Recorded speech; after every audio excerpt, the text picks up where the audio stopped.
Halo Wuling, Halo. tutup sunroof. Oke, menutup sunroof. Oke, dia udah bisa nutup sunroofnya sendiri.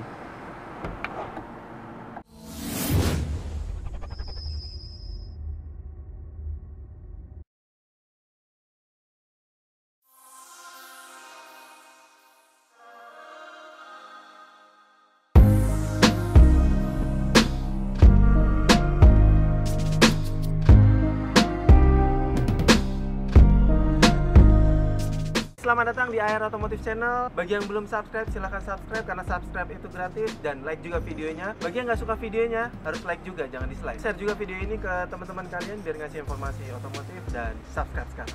Dalam video kali ini, gue pertama kalinya untuk mereview mobil Wuling. Ini adalah Wuling Almas Turbo 1500cc. Setelah gue lihat dari tampilan luarnya, mobil ini sangat sangar sekali dan banyak fitur-fitur yang sangat menarik dalam mobil ini. Dan harganya nggak mahal, itu yang paling penting. Kita bahas dari sisi bodinya belembuk. Kalau menurut gue, ini sekelas dengan CR-V dan Fortuner Pajero. Namun untuk harganya, dia itu sekelas dengan Innova. Bayangin, ini merupakan Almas tipe paling tinggi. Sudah dilengkapi dengan temen ngobrol di dalam mobil. Temen ngobrolnya itu head unitnya sih, cuman bisa diajak ngobrol tapi nggak bisa diajak kencan. Kita bahas lagi di luarnya. Beberapa panel itu dilengkapi dengan chrome kayak dirinya nih. Di grillnya dilengkapi dengan chrome dan mimiknya itu hampir sama, kalau menurut gua hampir sama kayak Expander, cuman ini lebih kotak bulat gede. Dan ini lampunya sudah menggunakan LED dan tipis sekali di sini. Ini untuk lampu sennya. Untuk lampu besarnya ada di bawah sini. Sudah menggunakan proyektor dan fog lamp di bawahnya. Mobil ini di bagian depannya juga seperti lagi senyum. Sudah dilengkapi dengan 2 sensor parkir di depan dan juga kamera di depan. Kelebihannya mobil ini juga dilengkapi dengan kamera 360 derajat. Jadi kita seakan melihat mobil dari atas. Tapi gua nggak pernah suka kamera itu. Kenapa? Lebih suka lihat spion daripada kamera itu. Karena beda mobil beda kamera. Mungkin kalau udah terbiasa sih bisa aja. Dari sisi depan ini yang paling mencolok.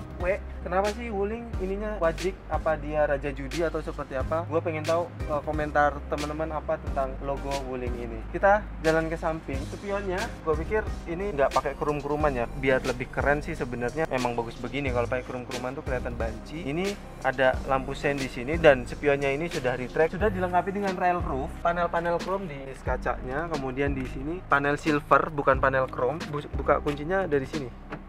Smart Key. Mobil ini sudah dilengkapi dengan ban ukuran 215/60 dengan ring roda ring 17 dan mobil ini depan belakang sudah dilengkapi dengan rem cakram. Udah oke banget. Gak usah yang Almas, yang Convero S aja yang tipe paling tinggi itu sudah pakai cakram depan belakang. Kalau Avanza belum. Nih ada bulat-bulat bagus. Ini buat ngisi bensin, jangan ngisi di tempat lain. Kita ke belakang. Spoilernya unik. Spoilernya ini mirip dengan spoilernya Juke. Dari tampilan belakang ini kalau kita lihat dari jauh, tampilan belakang ini mirip sekali dengan HRV, terutama bagian lampu ini, dan lampunya sudah menggunakan lampu LCD, sudah modern sekali. Tidak banyak yang bentuk-bentuk yang menarik dari tampilan belakang ini, namun yang gua paling suka itu tampilan body kitnya ini. Keren banget menurut gua, sporty banget, cowok banget, dan ada 4 titik sensor parkir dan knalpotnya juga oke, keren. Reflektornya panjang dari kanan sampai kiri, nggak putus, keren banget. Dan di sini nih ada kan chrome ya, ini silver bukan chrome. Menurut gua kurang, bagusnya sih chrome-chromean karena menyesuaikan dengan yang di logo ini sudah pakai chrome dan harusnya di sini chrome. Lumayan oke lah untuk ini. Almas Turbo 1500cc.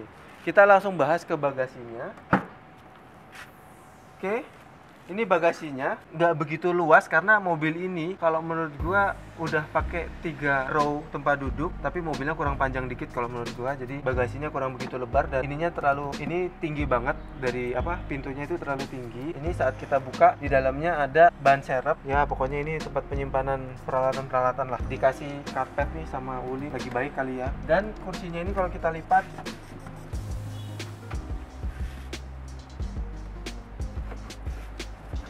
kursinya kalau kita lipat sayangnya tidak rata dengan lantai pada bagasinya. Jadi kalau menurut gue masih kurang oke. Kalau misalnya dia bisa rata, itu akan lebih oke lagi. Dari sini kita coba masuk ke dalamnya. Gimana tampilan untuk interior mobil ini? Sekeren apakah mobil ini? Kita lihat ke dalam.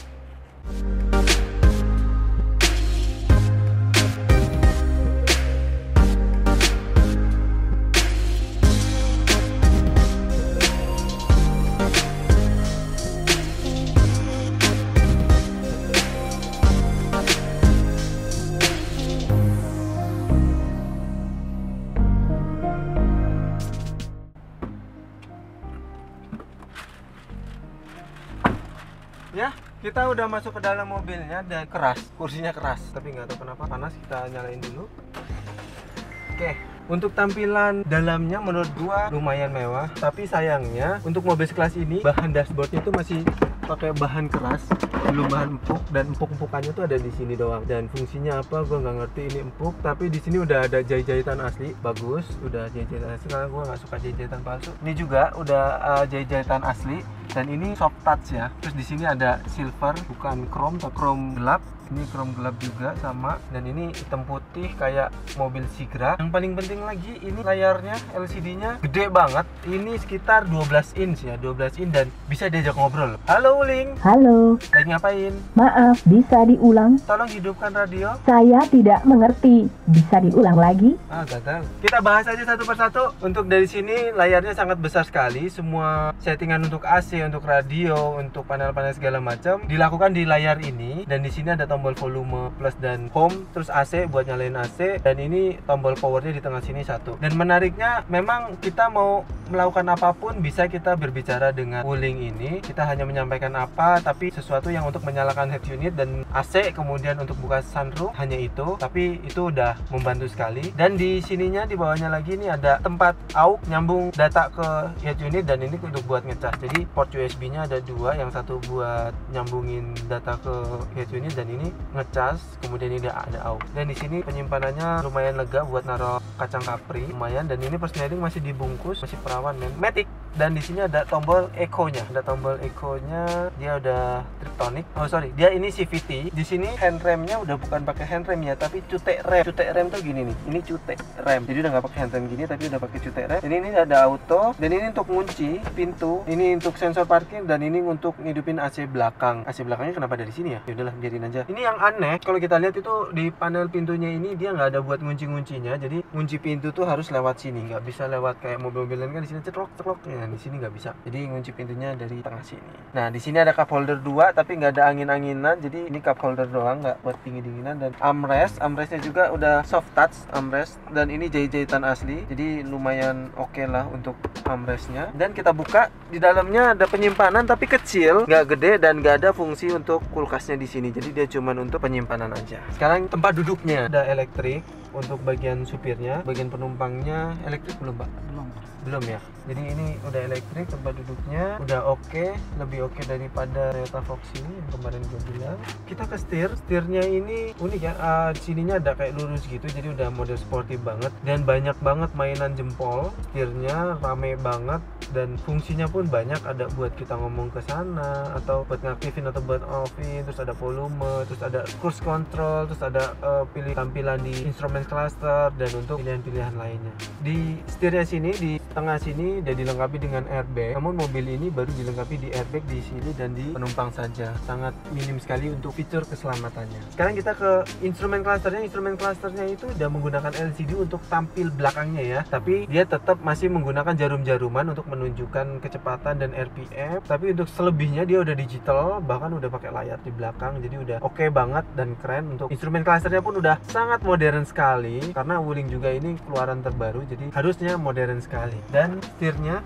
ini udah bisa di-adjust tapi nggak teleskopik, dia cuma naik turun doang, naik turun enak, nggak teleskopik. Di sini ada switch wiper dan lampu, belum ada shiftingnya sayangnya, jadi ada yang kurang untuk mobil ini, harusnya udah pakai shifter. Dan kita ke door trimnya pojok sini udah ada tweeter, jadi suaranya udah oke. Dan ini tadi handle-nya yang gue bilang dia nggak ada buat ngunci-nguncinya, cuma handle doang. Dan di bawahnya ini ada pegangan mirip kayak Toyota Rush, ada kayak gini-giniannya. Dan ini empuk ya, putih kayak yang di dashboard tadi, putih, dan jahitannya pun jahitan asli. Kemudian ini silver dan ada 4 titik power window tapi yang auto cuma satu, sisanya ini panelnya keras. Dan di kanan kirinya sebelah sini itu nggak ada airbagnya, keselamatannya masih kurang. Selanjutnya kita bahas di sebelah kanan sini, dashboard sini ada AC-nya, dan AC-nya bisa ditutup, dibuka lewat ada panelnya di sini. Dan di sini ada electric mirror buat nutup dan buka spion retract. Dan ini mobil ini udah dilengkapi dengan saat kita kunci mobil dari luar, spion spionnya sudah otomatis tertutup, itu baru namanya spion retract. Dan ini ada pengaturan ketinggian lampu dan ada pengaturan tingkat kecerahan speedometer. Di sini juga ada pencetan untuk ngaktifin kamera 360 derajat, bisa dipencet dari sini ataupun bisa langsung dipencet dari head unit. Nah, ini yang dipencet dari sebelah kanan setir, bisa dipencet dan bisa juga dipencet dari head unitnya. Kita ke sebelah kirinya sini, ini ada start stop engine. Sayangnya dia sendirian, nggak punya teman di sini. Dan ini yang paling unik di sini, di AC sebelah kanan kiri head unit itu ada hazard, dan sebelah kirinya ada ECS mode, electric stability control. Harusnya ECS-nya ada di sini dan ininya harusnya ada di bawah sini biar lebih memudahkan pengemudi. Kalau ECS-nya ada di sini kayaknya kejauhan, walaupun jarang dipencet tapi ya lumayan jauh juga kalau di sini. Kita ke kanan, sana ada AC dan airbag untuk penumpang. Nggak ada penyimpanan selain di bagasi sini. Penyimpanannya juga luas dan banyak, lumayan oke penyimpanannya. Oh ya, satu lagi di pintu lupaan, ada cup holder. Cup holdernya dua, gede-gede, tapi posisinya miring begini nih cup holdernya. Nggak lurus kayak mobil-mobil lain, dia miring, mungkin biar lebih mudah ngambilnya ya. Karena antara door trimnya ini sama kursi itu deket banget, jadi harus ngambilnya ke depan gini biar lebih gampang. Kita ke atas sini, ini ada pencet-pencetan. Nah, ini untuk lampu kalau dibuka, dan ini ada untuk buka panorama. Buat buka panorama dan untuk panorama. Dan ini ada ngidupin lampu biasa dan buat naruh kacamata kesayangan. Nah, ini spion tengahnya itu masih manual, harusnya udah otomatis mobil sekelas ini. Ini kita bisa buka sunroof lewat sini.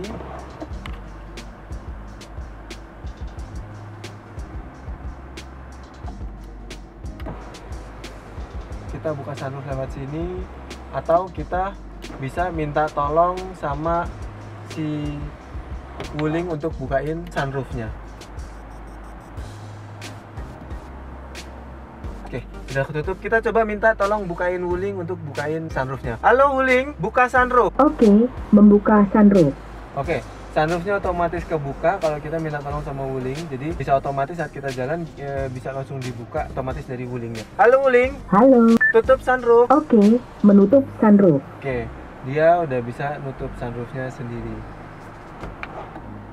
Untuk kepraktisan di depan mobil ini itu sangat good sekali, gue akuin, karena banyak dibantu oleh kalau di iPhone namanya Siri, atau di Android dia namanya Google Assist. Jadi sangat membantu sekali untuk kepraktisannya. Bisa ngecilin AC, bisa ngecilin volume, gedein AC, bisa matiin AC dan segala macam bisa dilakukan di head unit ini. Dari sini kita coba ke row tengah. Gimana rasanya duduk row tengah? Let's go. Gue ada di row tengah dan lu tahu nggak, di tengahnya ini lega banget. Tapi yang sangat disayangkan itu AC-nya di sini, AC-nya di tengah sini. Kenapa disayangkan? Karena di tengah sini. Karena kalau yang duduk di tengah orang tiga, kasihan yang tengah. Burungnya jadi keriput kena AC mulu, ya kan? Coba AC-nya di atas, tapi di atas nggak mungkin lah, karena di atas sudah ada sunroof dan panoramik. Jadi nggak mungkin taruh di atas, ya paling nggak di kanan kiri sini untuk naruh AC seperti Nafan kemarin. Jadi lebih oke lah untuk pembagian AC-nya daripada di tengah sini. Yang kebagian AC cuma yang duduk tengah, dan itu pun selangkangannya yang kena AC. Jadi menurut gua nggak lah kalau di sini, janganlah, harusnya di kanan kirinya. Legroomnya ini lega banget, walaupun ini dimajuin mentok, masih lega banget legroomnya. Ini tempat duduk posisi nyetir gua 172 cm itu masih lega banget, dan kursinya tuh lebar banget, enak. Ini kursinya lebar banget, tapi sayangnya kalau duduk di sini tuh, kalau yang tinggi kakinya agak naik ya, jadi nggak, kurang enak buat duduknya, karena harusnya duduknya bisa rata, tapi ini kakinya naik. Untuk lainnya di sini, ini udah dilengkapi sama buat ngecas handphone. Di sini ada colokan buat ngecas handphone, dan di bawahnya sini ada buat naruh kacang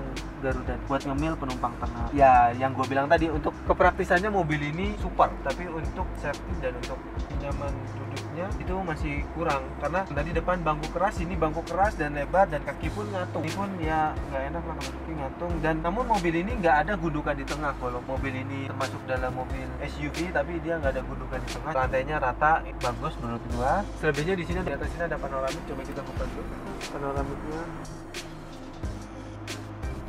Panoramiknya itu gede banget, jadi dari depan sampai belakang sini itu ada panoramik sama sunroof, dan sunroofnya cuma setengah dan panoramiknya setengah. Itu udah oke banget, makanya mobil ini udah keren kalau menurut gua. Untuk fasilitas, untuk fiturnya udah keren banget. Dan kita ke door trimnya keras, dan ini yang gue bilang tadi paling keren lagi di sini, itu di sini ada Twitternya, di pintu ada Twitter dan ada speaker utamanya di bawah sini. Untuk audio mobil ini ya keren banget untuk audio. Dan di sini ada power window dan ini empuk-empuk ya, udah pakai empuk-empuk tapi sisanya keras semua. Dan di sini udah disediakan 2 cup holder sama kayak di depan, bentuknya agak miring juga, tapi udah oke lah. Di tengahnya sini ada armrestnya juga. Kalau duduk di tengah cuma 2 orang atau sendiri ada armrestnya, cuma ini ada cup holdernya ala-ala karena cuma tipis banget. Armrestnya juga tipis, jadi kelihatan kayak ala-ala ini cup holdernya.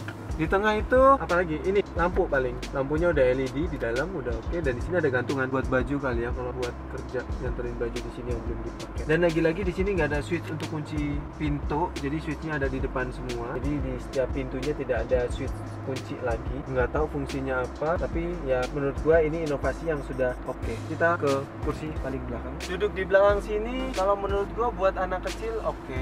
Karena apa? Di tengah aja ngatung, di belakang begini nih duduknya kayak orang lagi jongkok. Coba bayangin aja, ini nih mepet banget sama ini kayak orang jongkok. Kalau untuk anak kecil sih oke, tapi kalau untuk orang dewasa kayaknya belum deh, kayaknya nggak recommended duduk di belakang sini karena ini ngatung banget, nggak oke banget duduk belakang sini untuk orang dewasa. Tapi kalau untuk perjalanan pendek sih nggak apa-apa. Kalau untuk perjalanan jauh kerasa banget pasti. Sama kayak Avanza, ininya agak ganjel jadi harus dinaikin dulu biar agak enakan duduknya. Dan kursinya pun masih keras karena baru kali ya, jadi keras. Cuma nggak tahu kenapa duduk di sini kurang enak gitu, kurang nyaman. Nah ini dia, praktisnya tuh luar biasa sekali mobil ini. Sampai di part paling belakang sini itu ada colokan untuk ngecas handphone ya. Jadi praktis banget mobil ini, dimana-mana bisa ngecas handphone. Dan cup holder 2 biji di sini, dan ini buat naruh dompet bisa. AC blowernya itu ada di atasnya sini, di sini. Jadi ini kalau buat anak kecil langsung ke muka, kasihan banget anak kecilnya. Kalau buat orang dewasa ini langsung ke ketek, jadi keteknya adem terus menyebarkan aroma ke seluruh ruangan mobil dari situ. Dan ini yang agak makan tempat sebenarnya, ini nih cup holdernya dia memang banyak gede, jadi agak makan space di kanan kirinya sini. Jadi kayaknya kalau di tengah sini kalau orang dewasa cukup 2 orang, tapi kalau anak kecil bisa 3 orang. Dan di sini ada pencet-pencetan untuk AC-nya. Udah bisa nyeting AC sendiri di belakang. Jadi kalau udah berasa bau ketek dikecilin aja biar udaranya nggak nyebar kemana-mana. Dan ininya pun lumayan lega sih karena mobilnya agak tinggi, jadi ini lumayan lega. Pemandangannya kecil, pelit banget nih, kecil banget untuk melihat keluar. Seat belt ada 2 titik aja, mungkin belakang memang untuk 2 orang, jadi cuma dikasih 2 seat belt. Cukup itu untuk belakang. Kita kemana lagi? Kita balik lagi ke depan. Overall untuk mobil ini bagus sekali, praktis sekali, fiturnya mumpuni. Namun yang sangat disayangkan sekali itu adalah dari sisi safety. Dia hanya memiliki 2 airbag di penumpang depan dan pengemudi, namun tidak ada untuk di kanan kiri pilar kaca. Namun ya mungkin Wuling berpikir untuk fitur-fitur yang kira-kira memanjakan untuk penumpang-penumpang dan pengemudinya. Jadi dia membuat mobil ini untuk ke arah situ, sehingga fitur-fiturnya luar biasa oke. Dari sisi tempat duduk, kalau menurut gua kurang karena tadi tempat duduknya keras, ya nggak nyaman duduk tengah sama belakang kalau menurut gua. Overall, lu butuh kemudahan dalam mengemudi, lu pilih mobil ini karena mobil ini top banget untuk fitur-fiturnya, untuk kepraktisannya itu oke banget, jadi lu pilih aja mobil ini. Selebihnya kita serahkan pada Wuling untuk melakukan perbaikan-perbaikan, mungkin dari sisi tempat duduk yang keras dan posisi tempat duduk yang bisa lebih baik lagi mungkin ya, mungkin. Akhir kata saya tutup video ini, jangan lupa lagi untuk like, share, dan subscribe channel ini karena subscribe itu gratis. Salam otomotif, sampai jumpa di video selanjutnya.